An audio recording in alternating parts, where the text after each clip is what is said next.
आज हम लोग पढ़ेंगे झारखंड में पर्यावरण संबंधी तथ्य। इसमें से कुछ फैक्ट है जिसको याद रखना है, तो एक एक करके देखते हैं सबको। तो झारखंड में पर्यावरण संबंधी फैक्ट में सबसे पहले जो आता है वो है कि झारखंड राज्य में संयुक्त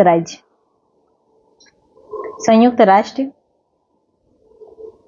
विकास कार्यक्रम, जिसको UNDP, इसका फुल फॉर्म हो गया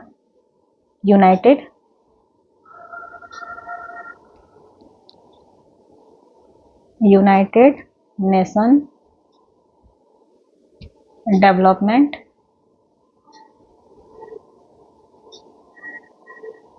प्रोग्राम।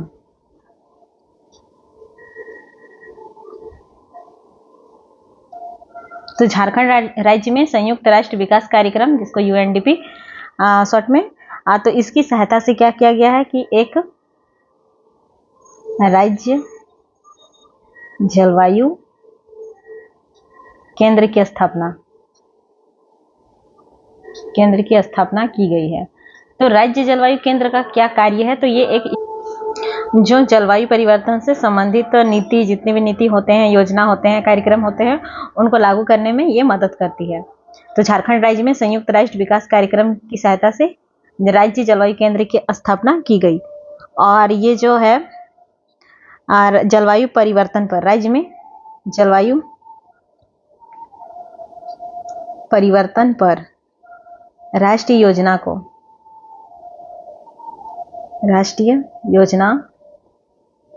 को 30 जून 2008 को जारी किया गया। राज्य में जलवायु परिवर्तन पे जो राष्ट्रीय योजना है उसको 30 जून 2008 को जारी किया जाता है। और 2013 में राज्य में, मतलब झारखंड में,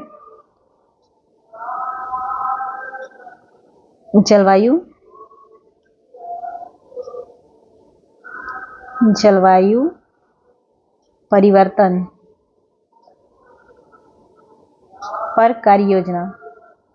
पर झारखंड कार्य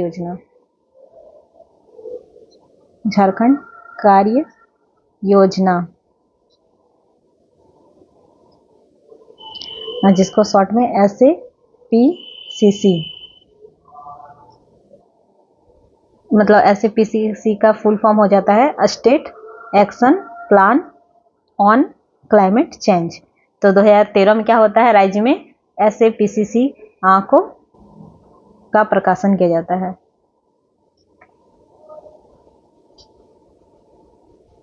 जाता है। और जो ये रिपोर्ट है, इस रिपोर्ट के अनुसार,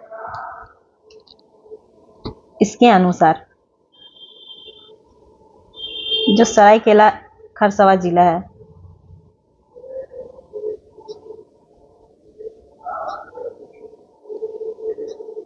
जिला को सर्वाधिक संवेदनशील जिला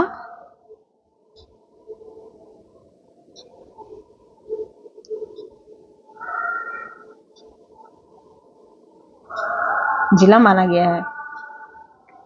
तो क्या होता है कि राज्य में जलवायु परिवर्तन पर राष्ट्रीय योजना को 30 जून 2008 में जारी किया जाता है। 2013 में राज्य में जलवायु परिवर्तन पर झारखंड राज्य कार्य योजना को प्रकाशन किया जाता है। इसके अनुसार सरायकेला खरसावां सर्वाधिक संवेदनशील जिला है। उसके बाद जलवायु परिवर्तन पर राष्ट्रीय कार्य योजना के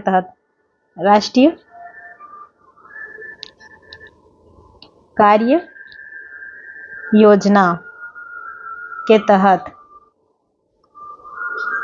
NAPCC,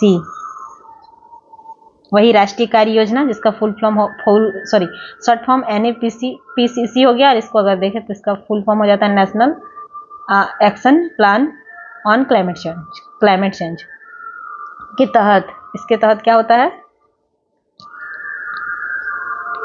राज्य के सरायकेला खरसावां जिला को ग्रीन इंडिया मिशन के लिए चुना जाता है।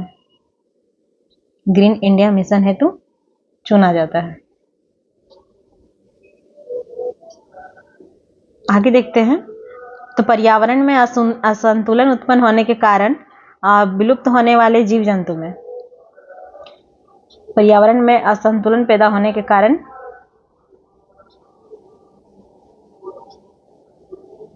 बहुत सारे जीव जंतु विलुप्त हो रहे हैं, जिसमें से गिद्धों की संख्या, गिद्ध की संख्या में तेजी से घट रही है, तेजी से कमी आ रही है। इसमें राज्य में, झारखंड राज्य में गिद्ध के 3 प्रजाति पाए जाते हैं, जिसमें हमारा है जिप्स बेंगलेंसिस, दूसरा है जिप्स इंडिकस और तीसरा है इजिप्शियन। तो पर्यावरण में असंतुलन पैदा हो रहा है, जिसके कारण बहुत सारे जीव जंतु विलुप्त हो रहे हैं। उसमें से क्या है कि गिद्ध की संख्या जो है उसमें तेजी से गिरावट आ रही है, और झारखंड राज्य में 3 प्रजाति के गिद्ध पाए जाते हैं, जिप्स बेंगलेसिस, जिप्स इंडिकस और इजिप्शियन। तो ये इन तीनों गिद्धों की संख्या में गिरावट होने के पीछे जो कारण है, या फिर विलुप्ति के कारण है डाइक्लोफेनेक दवाई, फेनेक नामक दर्द निवारक एक दवाई है, दर्द निवारक, जिसके कारण क्या होता है कि इसका जो प्रयोग होता है पशुओं के इलाज में किया जाता है।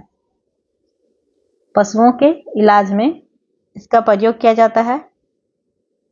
तो जो पशु कभी मर जाते हैं तो उनको खाने के लिए गिद्ध आते हैं, जिसके कारण गिद्ध भी मतलब वो भी मर जाते हैं। और इसके पीछे और एक कारण है, उनका जो प्राकृतिक आवास है गिद्धों का, पेड़ों की कटाई के कारण भी, कटाई भी इनकी संख्या में गिरावट का कारण है, इनकी संख्या में कमी का एक कारण है। तो आपको इस दवाई का नाम याद रखना है, डाइक्लोफेनेक नामक दर्द निवारक दवाई के कारण गिद्धों की संख्या में कमी आ रही है। और दूसरा कारण यह है कि इसके जो प्राकृतिक आवास है, जैसे कि वे पेड़ों में निवास करते हैं, तो उनकी कटाई के कारण भी इनकी संख्या में कमी आ रही है। झारखंड राज्य में सूखा से निपटने के लिए डोभा निर्माण का भी कार्य किया जा रहा है। आज इसमें 2016-17 के बजट में लगभग 200 करोड़ का बजट पारित किया गया था डोभा निर्माण के लिए। उसके बाद जापान की जो हिताची कंपनी है, जापान की हिताची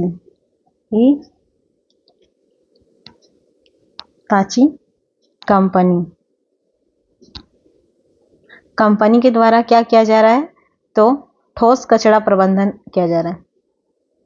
मतलब ठोस कचरा पर आधारित बिजली उत्पादन हेतु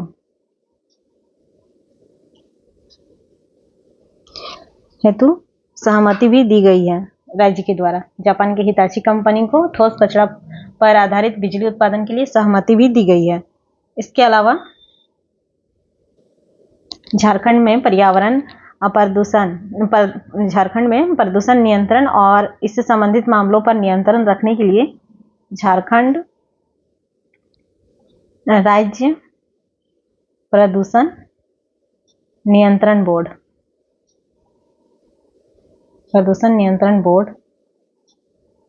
JSPCB का गठन कब किया जाता है, तो 2001 में। तो इसको आपको याद रखना है, 2001 में प्रदूषण नियंत्रण बोर्ड की स्थापना की गई है।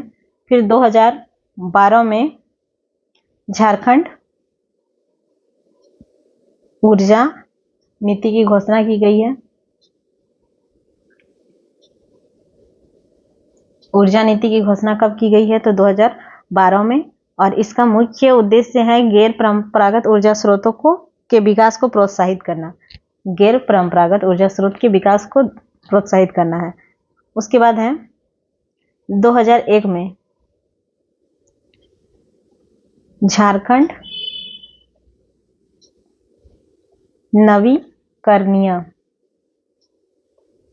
ऊर्जा विकास एजेंसी, जिसको शॉर्ट में क्या बोलते हैं, जरेडा, जरेडा, और इसका फुल फॉर्म क्या हो गया हमारा, तो झारखंड क्या है इसका फुल फॉर्म, तो झारखंड रिन्यूएबल एनर्जी डेवलपमेंट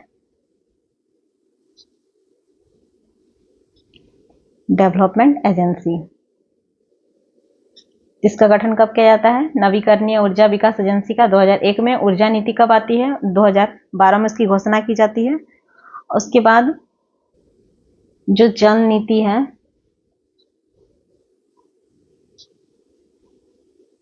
किधर, जल नीति 2011 में। इको टूरिज्म नीति, हालांकि नीति जब पढ़िएगा अलग से तो वहां पे आप लोगों को याद रखना है ये सब 2015 में। फिर 2015 में क्या होता है, मुख्यमंत्री जन वन योजना। तो ये जब नीति पढ़ेंगे तब भी ये सब पढ़ना है और इन सबको याद रखना है, क्योंकि नीति से भी 4-5 क्वेश्चन रहते हैं। तो एक बार फिर इसको देख लेते हैं। तो क्या हुआ, सबसे पहले झारखंड राज्य में संयुक्त राष्ट्र विकास कार्यक्रम यूएनडीपी की सहायता से राज्य जलवायु केंद्र की स्थापना की गई। और इसका काम क्या है कि जलवायु परिवर्तन पे जो भी योजना नीति बनते हैं या फिर कार्यक्रम होते हैं उनका क्रियान्वयन में मदद करना। फिर राज्य में जलवायु परिवर्तन पर राष्ट्रीय योजना को 30 जून 2008 को जारी किया जाता है। और 2013 में राज्य में जलवायु परिवर्तन पर झारखंड कार्य योजना SAPCC का प्रकाशन किया जाता है। और उस रिपोर्ट के अनुसार जो सरायकेला खरसावां जिला है उसको सबसे ज्यादा संवेदनशील जिला माना जाता है। राष्ट्रीय कार्य योजना के तहत राज्य के सरायकेला खरसावां को ग्रीन इंडिया मिशन के लिए चुना भी जाता है। अब पर्यावरण में असंतुलन के कारण क्या हो रहा है कि बहुत सारे जीव जंतु विलुप्त हो रहे हैं, जिसमें गिद्ध की संख्या में तेजी से कमी आ रही है। और झारखंड में 3 प्रजाति के गिद्ध पाए जाते हैं, जिसमें जिप्स बेंगलेंसिस है, जिप्स इंडिकस है और ऑजिप्सियन है। तो तीनों का नाम याद रखना है। उसके बाद क्या है, इसकी विलुप्ति के पीछे 2 कारण है। पहला कारण ये हो गया कि डाइक्लोफेनेक नामक जो दर्द निवारक दवाई है पशुओं के इलाज में जिसका प्रयोग किया जाता है, तो उसके कारण गिद्धों की संख्या में कमी आ रही है। और दूसरा ये है कि उनके प्राकृतिक आवास में जैसे कि पेड़ों की कटाई के कारण इनकी संख्या में कमी आ रही है। फिर झारखंड राज्य में सूखा आपदा से निपटने के लिए डोभा का निर्माण भी किया जा रहा है। और 2016-17 के बजट में इतना 200 करोड़ राशि का बजट भी पारित किया गया था। फिर झारखंड में ठोस कचरा पर बिजली उत्पादन के लिए जापान की हिताची कंपनी को सहमति दे दी गई है। और झारखंड राज्य प्रदूषण नियंत्रण बोर्ड, तो प्रदूषण के नियंत्रण और उससे संबंधित मामलों की देखरेख के लिए राज्य प्रदूषण नियंत्रण बोर्ड की स्थापना 2001 में की जाती है। प्रदूषण नियंत्रण 1 में। उसके बाद जो जरेडा है, झारखंड नवीकरणीय ऊर्जा विकास, वो भी 2001 में। 2012 में ऊर्जा नीति की घोषणा की जाती है। जल नीति 2011 में आता है। फिर इको टूरिज्म नीति 2015 में। और फिर 2015 में मुख्यमंत्री जन वन योजना। तो बस इतना ही। और जो कृषि चैप्टर छूटा है उसको अगर हम लोग का आर्थिक सर्वेक्षण रिपोर्ट आ जाता है तो उसको देखने के बाद उसको पढ़ाया जाएगा, और अगर नहीं आता है तो बाद में उसको वही डाटा के साथ पढ़ाया जाएगा, लेकिन आ जाना चाहिए। और उसके बाद हम लोग दूसरा आगे पढ़ेंगे अब।